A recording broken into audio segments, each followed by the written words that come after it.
Hello everyone, मैं संगीता अपने kitchen में आपका स्वागत करती हूँ। आज हमारे किचन में बन रही है बिहार की प्रसिद्ध रेसिपी लिट्टी चोखा। वैसे बहुत लोग इसे बाटी के नाम से भी जानते हैं।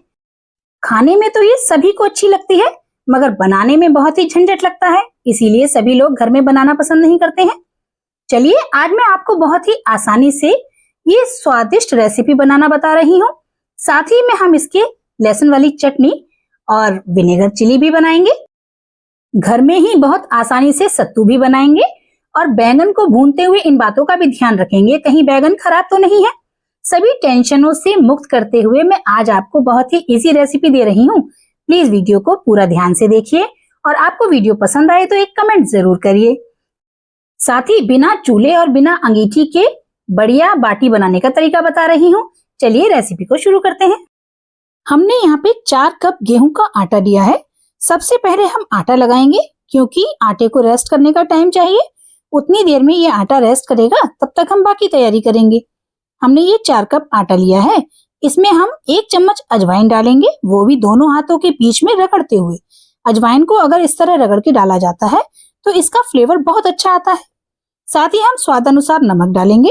आप अपनी टेस्ट के अकॉर्डिंग नमक को कम ज्यादा कर सकते हैं। मैंने यहाँ पे 1 से 1.5 चम्मच नमक डाला है। साथ ही यहाँ पे 1 चुटकी बेकिंग सोडा डाला है। इससे हमारी बाटी क्रिस्पी बनेगी। साथ ही इसमें 2 टेबलस्पून वेजिटेबल ऑयल डाल रहे हैं। वेजिटेबल ऑयल डालने से बाटी में थोड़ी सॉफ्टनेस भी बनी रहेगी और खस्तापन भी रहेगा। तो चलिए इन सब चीजों को अच्छी तरह मिला लेते हैं और इसके बाद ताजे पानी के साथ इसे थोड़ा थोड़ा पानी डालते हुए गूंथ लेते हैं। बाटी के लिए आटा हमें थोड़ा सख्त लगाना होता है, क्योंकि बाटी अच्छी सिक जाएंगी। अगर गीला आटा मारेंगे तो वो बहुत नरम बनेंगी और बाटी खाते समय उसके अंदर कच्चे आटे जैसा फील आएगा। लेकिन हमें आटा ना बहुत टाइट मारना है, ना बहुत लूज। हमें जैसा पूड़ी के लिए आटा लगाते हैं वैसा ही आटा लगाना है। अब हमारा आटा अच्छा मर गया है। इसके बाद इसमें हम 1 टेबलस्पून ऑयल डाल रहे हैं और इसको फिर से चिकना कर देंगे। और इसके बाद इस पे एक गीला कपड़ा लगा के ढक कर रखेंगे, ताकि हमारे आटे के ऊपर कोई पपड़ी ना जमे। और इसको हम कवर करके रख देते हैं। चलिए अब हम ग्रीन चिली तैयार करते हैं, क्योंकि इसे तैयार करने में थोड़ा समय लगता है। आप चाहे तो एक दिन पहले भी ये तैयार कर सकते हैं। मैंने इन हरी मिर्चों में थोड़े से कट लगा दिए हैं और इसके साथ अब हम इसमें जामुन वाला सिरका डाल रहे हैं। आप चाहे तो व्हाइट विनेगर भी डाल सकते हैं और साथ ही आधा चम्मच नमक डाला है। अब इन्हें मिक्स करके ढक कर रख देते हैं। चलिए अब हम बाटी के लिए सत्तू की तैयारी करते हैं। हमने यहाँ पे 2 कप चने लिए हैं। चने के छिलके निकालकर उन्हें अच्छे से साफ कर लेंगे और उन्हें बारीक पीस लेंगे। इसके लिए हम इन्हें हाथों से रगड़ लेते हैं। छिलके हमें पूरी तरह नहीं हटाने हैं, क्योंकि चने के छिलकों में भी बहुत ही पौष्टिक तत्व होते हैं। इन्हें हम अच्छे से रगड़ लेते हैं और फटक कर जितने छिलके अलग हो जाएं, बस उतने छिलके हटा देंगे और इसे हम ग्राइंडिंग जार में डाल लेते हैं और इसे मिक्सी में चला के अच्छे से इसका बारीक पाउडर बना लेते हैं। सत्तू खाना तो वैसे भी सेहत के हिसाब से बहुत ही फायदेमंद होता है। सत्तू की तो बहुत सारी रेसिपी बनती है। आप जैसे चाहें इसे बना के खा सकते हैं। सत्तू बनाने का तरीका यही है। चलिए अब हम इसे एक बर्तन में डाल लेते हैं और इसके अंदर बाकी चीजें मिलाते हैं, क्योंकि हमें इसे तो फिलिंग बनाना है। लेकिन उससे पहले हम ग्रीन चटनी भी बना लेते हैं। मैंने यहाँ पे धनिये को साफ करके लिया है, साथ ही धनिये के डंठल भी लिए हैं और इसमें 4-5 हरी मिर्च डाली हैं। लगभग 1 इंच अदरक का टुकड़ा, 1 चम्मच लहसुन और नींबू का रस भी डाला है। टेस्ट के अकॉर्डिंग नमक डाल लिया है और इन सब चीजों को अब मैंने दरदरा पीस लिया है। चोखा बाटी के साथ खाई जाने वाली चटनी ऐसी दरदरी ही बनाई जाती है। आप चाहें तो इसे बारीक भी पीस सकते हैं। चलिए इसको अब हम साइड रखते हैं और बैंगन की तैयारी करते हैं, क्योंकि हमें चोखा बनाना है। सबको ये टेंशन होती है कि बैंगन बहुत खराब निकलते हैं। बारिश के दिनों में अक्सर बैंगन में कीड़े निकलते हैं, तो साबित बैंगन भूनने में डर लगता है। लेकिन देखिए, बैंगन को अगर हम इस तरीके से कट लगाएंगे तो उसके अंदर चेक किया जा सकता है कि कहीं वो खराब तो नहीं है। और हम ये कट एक जगह नहीं लगाएंगे, हम ये कट बहुत सारे लगाएंगे। थोड़ी थोड़ी दूरी पे ये कट लगाएंगे और साथ ही इसे चेक करने के बाद इसके अंदर एक एक लहसुन की कली भी डाल देंगे। तो जब हम बैंगन को भूनेंगे तो उसमें लहसुन का फ्लेवर आता है, जो बहुत ही टेस्टी लगता है। हमारे चोखे का टेस्ट 2 गुना बढ़ जाता है और हमारा बैंगन भी चेक हो जाता है, क्योंकि हमें ये भी टेंशन होती है कि बैंगन कहीं खराब ना हो। तो देखिए इस तरीके से आप सब तरफ से कट लगाते जाइए और अंदर तक झांक कर बैंगन को चेक करिए और फिर इसमें लहसुन की कली डाल दीजिए। इस तरीके से हम सभी बैंगन को कट लगा के और लहसुन फिल करके तैयार कर लेते हैं। 70% हम यहीं पे चेक कर चुके हैं कि हमारा बैंगन खराब नहीं है, लेकिन भूनने के बाद भी हम इसे काटते समय चेक करेंगे तो पूरी तरह से श्योर हो जाएंगे कि बैंगन हमारा बिल्कुल ठीक है, तभी हम इसका चोखा बनाएंगे। अब हमने सब बैंगन चेक कर लिए हैं। इसके ऊपर अब हल्का सा ऑयल लगाएंगे। हम थोड़ा सा हाथों में ऑयल लेके सारे बैंगन पे अच्छे से लगा देंगे। इस तरीके से ऑयल लगा के जब हम बैंगन को भूनते हैं तो उसका छिलका उतारने में बहुत आसानी होती है। ये हमारी एक सीक्रेट टिप है। चलिए अब हम टमाटर को भी बॉईल कर लेते हैं, लेकिन हमें इसमें पानी डाल के बॉईल नहीं करना है। देखिए मैं इस तरीके से प्लस का साइन बना रही हूँ और इसे कांच के जार में रख के माइक्रोवेव करूंगी। आप चाहें तो गैस पे किसी बर्तन में पानी रखिए और उसके ऊपर दूसरे बर्तन में टमाटर रख के स्टीम कर सकते हैं। स्टीम करने से भी टमाटर अच्छे गल जाएंगे, मगर ध्यान रखिए जिस बर्तन में टमाटर रख रहे हैं उसमें पानी ना जाए, क्योंकि टमाटर का अपना पानी जो निकलता है उसका टेस्ट ही बहुत अच्छा आता है, वो हमें चोखे में यूज करना है। अब जब तक हमारे टमाटर तैयार हो रहे हैं हम बैगन भून लेते हैं। मैंने तीनों ही गैस बर्नर ऑन कर दिए हैं और साथ ही उस पे बैगन रख दिए हैं। देखिए फुल फ्लेम पे बैगन को भूनेंगे, लेकिन जब हमें इन्हें पलटना होगा तो गैस की फ्लेम को हम कम कर लेंगे, उससे हमारा हाथ नहीं जलेगा। इस बात का ध्यान रखिए, तेज फ्लेम पे आप बैगन को ना छुएं। इधर हमारे टमाटर भी अच्छे से स्टीम हो गए हैं और देखिए उनका रस कितना सारा निकल आया है। हमें इनके छिलके उतारने हैं, लेकिन आप चाहें तो इन्हें भी गैस पे भून सकते हैं, मगर फिर ये जो रस निकला है ये हमारा वेस्ट हो जाएगा, तो इसलिए हम इसे स्टीम करना ही बेटर समझते हैं। अभी ये बहुत गर्म है, इन्हें थोड़ा ठंडा होने देते हैं। तब तक हम यहाँ सत्तू में सारी चीजें मिला के इसका अच्छे से स्टफिंग तैयार कर लेते हैं। 4 कप आटे की जब बाटी बनानी है तो हमने 2 कप चने लिए थे और उसमें हमने 2 बड़े प्याज को बारीक काट के डाला है। साथ ही लगभग 10-12 लहसुन की कलियां बारीक काट के डाल दी हैं और 2 इंच अदरक का टुकड़ा लिया है, उसे भी हमने बहुत ही बारीक काट लिया है। आप चाहें तो ग्रेट कर सकते हैं। मैंने इसमें 4 हरी मिर्च बारीक काट के डाली है और हरे धनिये को धो के साफ करके बारीक काट लिया है। मैंने यहाँ पे लगभग आधा कप हरा धनिया डाला है। आप चाहें तो कम या ज्यादा कर सकते हैं। और 2 चम्मच नींबू का रस डाल रही हूँ।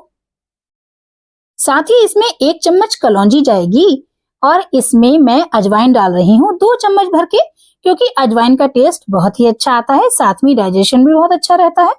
और इसमें नमक हम टेस्ट के अकॉर्डिंग डालेंगे, आप जैसा चाहें। मैंने यहाँ पे लगभग 1 चम्मच डाला है। इस सब चीजों को अच्छे से मिक्स कर लेंगे और इसके बाद अब इसमें एक सबसे जरूरी चीज डालनी रह गई है, वो है अचार का मसाला। आपके घर में आम का या मिर्च का जो भी अचार हो उसका मसाला डाल लीजिए। अगर मिर्च का अचार का मसाला डाल रहे हैं तो वो बेस्ट है। मैंने यहाँ पे 2 चम्मच भर के अचार का मसाला डाल लिया है। अब इन सारी चीजों को अच्छी तरह से मिक्स कर लीजिए। मैं यहाँ हाथ से ही मिक्स कर रही हूँ, क्योंकि इसमें कुछ गीली चीजें हैं, कुछ सूखी। इन्हें हाथ से मिलाएंगे तो ही अच्छे से मिक्स हो पाएंगी। आप अगर चाहें तो इसमें थोड़ा सा पानी भी डाल सकते हैं, 1 से 2 चम्मच, क्योंकि हमें इसको अच्छे से बांधना है। अगर ये अच्छे से बंध के लड्डू जैसी शेप में आने लगेगा तो हमें इसे फिलिंग करने में आसानी होगी। देखिए मैंने इसे कुछ पानी नहीं डाला है, इतने सामान से ही ये अच्छे से मिक्स होके बन रहा है। अगर जरूरत लगे तो ही इसमें 1 से 2 चम्मच पानी डालें, वरना ये ऑयल और नींबू के रस से ही बनने लगता है। देखिए मैंने इस तरह इसके एक ही साइज के छोटे छोटे बॉल बना लिए हैं। आटे की एक लोई लेंगे और उसमें एक ये वाला बॉल भरेंगे और अच्छे से फिल करके बाटी तैयार करेंगे। आप सही तरीके से अनुमान लगाने के लिए चाहे तो जितने आपने ये मिश्रण के बॉल बनाए हैं उतनी ही लोइयां पहले से तोड़ लीजिए, तो आपकी बाटी बिल्कुल बराबर ही बनेंगी और एक जैसा मिश्रण भी भर पाएगा। चलिए इस तरीके से हम बाटी बना के तैयार कर लेते हैं। देखिए मैंने आटे की लोई को हाथ से फैला के उसको एक कटोरी की शेप दी है और उसके बीच में एक ये मिश्रण वाली बॉल रखी और अच्छे से गोल गोल घुमा के चिकना कर दिया है। कोशिश कीजिए इसे घुमाते समय इस तरीके से घुमाएं कि मिश्रण बाहर ना निकले। बाटी पूरी तरीके से बंद रहनी चाहिए। इसी तरीके से हम सारी बाटी तैयार कर लेते हैं। बाटी को सेकने में टाइम लगता है, तो जब तक हमारी कुछ बाटी सिक रही हैं, बाकी बाटी को खुला ना छोड़ें।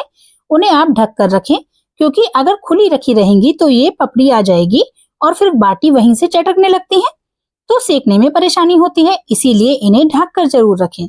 अब हम इसे माइक्रोवेव में सेकना चाहते हैं तो हमें पहले उसे प्रीहीट करना होगा और साथ ही उसकी हाई रैक पे इन्हें अरेंज कर लेंगे।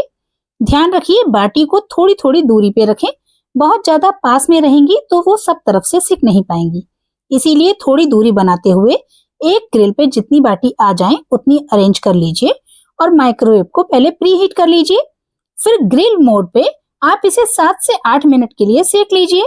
बीच बीच में चेक करते रहिए क्योंकि सभी माइक्रोवेव का टेम्परेचर अलग होता है, कहीं आपकी बाटी जल ना जाए, इसीलिए उन्हें चेक करते रहिए। अब इधर हमारे बैंगन भुन चुके हैं तो चलिए इन्हें छील लेते हैं। हमने बैंगन को भून के थोड़ी देर रख लिया था ताकि इन्हें ठंडा होने के बाद छीलना आसान हो जाता है। बहुत ज्यादा ठंडा नहीं हुआ है लेकिन इतना ठंडा कर लिया है कि हम उसे छू सके। है तो अभी भी बहुत गर्म, लेकिन देखिए इस तरीके से छिलका उतारने में कितनी आसानी होती है। डंठल को हम पहले नहीं हटाएंगे क्योंकि इसको पकड़ते हुए हम बैंगन को अच्छे से घुमा सकते हैं और सारे छिलके उतार देंगे। इसके बाद हम इन्हें ऐसे ही नहीं काटेंगे, मैंने आपको बताया था ना। अभी हम एक बार और बैंगन को चेक करेंगे कहीं बैंगन अंदर से खराब तो नहीं है, क्योंकि बरसात के मौसम में ये रिस्क तो रहता है। तो अब हम एक अलग से प्लेट ले लेते हैं, एक बैंगन को उठाएंगे और नाइफ से इस तरीके से कट करेंगे और साथ ही उसे फैलाते हुए चेक करेंगे अंदर कोई खराबी तो नहीं है। अगर अंदर से कहीं पे कालापन लगे या आपको लगे बैंगन खराब है तो उसको हटा दीजिए और अब जो अच्छे बैंगन हैं उन्हें काट लीजिए। फिलहाल हमारे पास जो बैंगन है वो बिल्कुल सही है। मैंने सभी बैंगन को इसी तरह चेक किया है। आप पहले बैंगन को चेक करने के बाद साइड कर दें और दूसरे बैंगन को जब तक चेक ना कर लें तब तक उसमें मिलाएं नहीं, क्योंकि अगर वो खराब हुआ तो हमारा पहला बैंगन भी खराब हो जाएगा।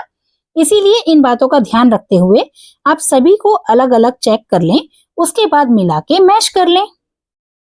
इस तरह गलती होने की संभावना बिल्कुल भी नहीं रहती। हम पूरी तरह श्योर हो जाते हैं कि अब बैंगन कहीं से भी खराब नहीं है, क्योंकि खराब बैंगन खाने का डर सभी के मन में बना रहता है और इसी वजह से वो चाहते हुए भी ये स्मोकी फ्लेवर वाला भरता या चोखा नहीं बना के खा पाते हैं। उम्मीद करती हूँ आपको मेरा ये तरीका पसंद आया होगा और अब आप भी बिना डरे चोखा आसानी से बना लेंगे। चलिए अब हम टमाटर को चेक कर लेते हैं। हमारे टमाटर भी थोड़े ठंडे हो गए हैं, इनका हमें छिलका निकालना है। सभी टमाटर का पहले छिलका निकाल दीजिए, उसके बाद इनके जो ऊपर वाले पार्ट हार्ड रह जाते हैं उसको भी हम निकाल देंगे, क्योंकि वो जड़ वाला पार्ट है उसे हमें निकालना ही चाहिए। जड़ वाले पार्ट को हमने पहले इसलिए नहीं निकाला था क्योंकि उस जगह प्लस का साइन लगाया था, उस वजह से ये टमाटर छीलने में आसानी होती है। अगर हम इस पार्ट को तभी निकाल देते तो इस तरह से ये आसानी से छिल नहीं पाते और ये टमाटर सारे मिक्स हो जाते, छिलका उतारने में बहुत प्रॉब्लम होती। देखिए इस तरीके से ये छीलना आसान हो जाता है और इस समय हम इसके टाइट वाले पार्ट को निकाल के अलग कर देते हैं। इसी तरह सारे टमाटर को छील के मैश कर लीजिए और फिर अब हम चोखा बनाएंगे। वैसे तो चोखे के लिए टमाटर, मिर्च, लहसुन सब चीजों को भून के इस्तेमाल किया जा सकता है, लेकिन आप जैसी सुविधा हो उस हिसाब से काम कर सकते हैं। जैसे मैंने यहाँ पे सुविधा के हिसाब से इनको स्टीम करके बना लिया है, उसी तरह आलू को भी आप चाहें तो बॉईल कर लें या फिर इन्हें भी आप गैस पे भून सकते हैं, मगर उसमें टाइम ज्यादा लग सकता है। इसीलिए अगर आप टाइम बचाना चाहते हैं तो पहले आलूओं को बॉईल कर लीजिए और फिर पानी से निकालने के बाद 1-2 मिनट गैस की फ्लेम पे भून लीजिए, तो हमारा टाइम कम लगेगा और फ्लेवर अच्छा आ जाएगा। लहसुन को तो वैसे ही हम बैगन के साथ डाल चुके हैं, तो बैगन के साथ ही हमारा लहसुन अच्छे से भुन चुका है। इन छोटी छोटी टिप्स के साथ कम टाइम में हम ज्यादा टेस्ट वाली चीज बना लेते हैं। अब बारी आती है चोखे को मिक्स करने की। वैसे तो चोखे को ऐसे ही मिक्स करके कच्चे तेल के साथ बनाया जाता है, लेकिन मेरे घर में कोई भी कच्चा तेल खाना पसंद नहीं करता। कच्चे तेल की स्मेल से रेसिपी को छूते भी नहीं है, इसीलिए मैं थोड़ा सा तेल को पहले पका लेती हूँ। उसके बाद मैंने फ्लेम को बंद कर दिया है और अब जब वो थोड़ा नॉर्मल हो गया है मैंने वापस फ्लेम ऑन कर ली है और इसमें थोड़ा सा प्याज मैं हल्का भूनूंगी। साथ ही मैंने इसमें थोड़ा सा लहसुन भी डाल लिया है। इन चीजों को हल्का सा फ्राई कर लेते हैं, लगभग 1 मिनट के लिए। उसके बाद हम फ्लेम को ऑफ कर देंगे और फिर सभी चीजों को कच्चा ही मिलाएंगे, क्योंकि इस रेसिपी में कच्चे प्याज, लहसुन, हरी मिर्च इन सब चीजों का बहुत ही अच्छा टेस्ट आता है और यही इसका सही तरीका भी है। लेकिन हमारे घरों में क्योंकि कच्ची चीजें कम पसंद की जाती हैं, इसीलिए मैंने उनको थोड़ा सा फ्राई कर लिया है।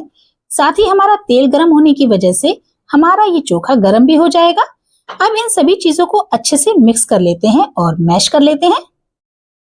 थोड़ा लहसुन प्याज हमने भून लिया था, अब थोड़ा लहसुन हमने इसमें कच्चा डाला है, साथ ही थोड़ी सी अदरक हमने कच्ची डाली है और हरी मिर्च भी डाल दी है। इसके साथ ही मैंने ढेर सारा हरा धनिया डाला है, आप चाहें तो फिर से आधा कप हरा धनिया डाल सकते हैं। अब इन सब चीजों को अच्छे से मिक्स कर लेंगे। आलू के कभी भी मोटे टुकड़े नहीं रखने हैं, हमें उनको भी तोड़ते हुए बारीक कर लेना है। ध्यान दीजिए कोई भी चीज मोटी ना रहे, क्योंकि चोखे की खासियत यही होती है कि उसमें सभी चीजें मैश की जाती हैं। अब हमने सब चीजों को मिक्स कर लिया है और इसमें एक बड़ा प्याज बारीक काट के डाल लिया है, क्योंकि कच्चे प्याज का फ्लेवर तो सभी को पसंद आता है। अब इसे मिक्स करने के बाद इसमें हम बची हुई सामग्री यानी हमारा भुना हुआ बैगन जो हमने अलग से मैश करके रखा है वो भी इसमें मिला लेंगे। मैं एक बात आपको बता दूं, जो लोग बैंगन पसंद नहीं करते हैं वो इस तरीके से खाली आलू का चोखा बना के भी खा सकते हैं। बैगन को स्किप कर दीजिए, आलू का चोखा तैयार हो जाएगा। अभी हमने इसमें नमक नहीं मिलाया है। सारी क्वांटिटी देखने के बाद टेस्ट के अकॉर्डिंग इसमें नमक डाल लीजिए। नमक डालने के बाद इसे मिक्स करेंगे और फिर नींबू का रस मिलाएंगे। मैंने यहाँ पे 4 चम्मच नींबू का रस डाला है, क्योंकि चोखे में खट्टापन अच्छा लगता है। लेकिन अगर आप यहाँ पे अचार का तेल या मसाला इस्तेमाल कर रहे हैं और वो अचार आम का है तो नींबू का रस कम डालिए, क्योंकि आम के अचार की अपनी खटास होती है। बिहार की जो परफेक्ट रेसिपी होती है उसमें वो लोग तेल और मसाला ही मिलाते हैं, लेकिन हम यहाँ पे कच्चा तेल पका के मिला रहे हैं। तो आप अपने टेस्ट के अकॉर्डिंग सभी चीजों को मिक्स कीजिए और ये चोखा बनके तैयार है। चोखा तभी मिक्स कीजिए जब आप खाने जा रहे हैं, क्योंकि हम इसे गर्म नहीं कर सकते। गर्म करेंगे तो कच्ची चीजें पक जाएंगी और फिर वो टेस्ट नहीं आ पाएगा। देखिए हमारा चोखा बनके तैयार है। अब जल्दी से अपनी बाटी सेकिए और गरम गरम बाटी को घी में डुबोइए और सर्व कीजिए। मैंने यहाँ पे माइक्रोवेव वाली बाटी को भी गैस की फ्लेम पे थोड़ा सा स्मोकी फ्लेवर देने के लिए दोबारा सेक लिया है। आप चाहें तो डायरेक्ट ऐसे भी बाटी को सेक सकते हैं। चलिए अब हम इन बाटी को सर्व करते हैं अपने चोखे, चटनी और विनेगर चिली के साथ। आप हमारी रेसिपी को पूरा देख रहे हैं, इसका मतलब आपको रेसिपी अच्छी लगी है तो प्लीज लाइक और शेयर कीजिए और चैनल पे नए हैं तो चैनल को सब्सक्राइब कीजिए।